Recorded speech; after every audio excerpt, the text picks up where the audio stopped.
5 things I wish everybody knew about dyslexia.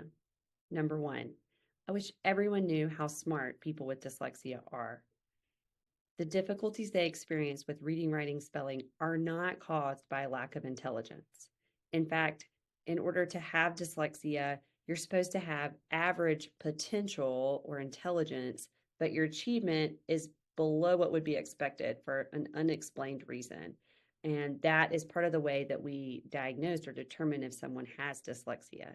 So individuals with dyslexia are very smart. They just have trouble reading, writing, and spelling the written word. Number 2, I wish everybody knew how hard individuals with dyslexia tried.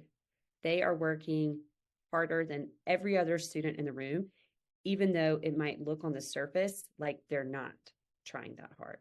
I think many well-meaning teachers and parents have said things to our students like, you need to apply yourself. If you just studied harder, you need to focus. And the truth is that these kids they're exerting way more mental energy than their peers, but they just don't have as much to show for it. It can be very exhausting for them. The third thing that I want everybody to know is that dyslexics do not see things backwards. Dyslexia is not a visual processing problem at all.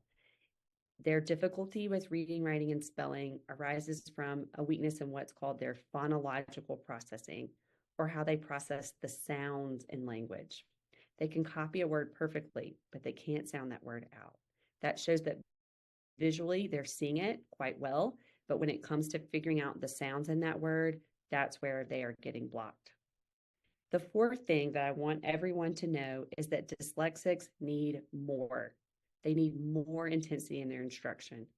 They can be in the best school with the best curriculum, but it's not going to be enough unless they get more. So they need intensive intervention and tutoring on top of regular classroom services. We say that dyslexics have to learn and overlearn the patterns in the language. They need a lot more exposure and practice than their peers in order to become automatic with reading, writing, and spelling. The fifth thing I want everyone to know is how many gifts individuals with dyslexia have. Individuals with dyslexia have a ton of strengths that they bring to our classrooms and to our whole community, to the workplace when they're adults. If you look at the research, you can see that many entrepreneurs, successful entrepreneurs, have dyslexia. They tend to be very creative, thinking outside the box. They tend to be strong with other interpersonal relations. They're people. They can also be very athletic or talented in music or visual arts. So look for the strengths if you have a student with dyslexia.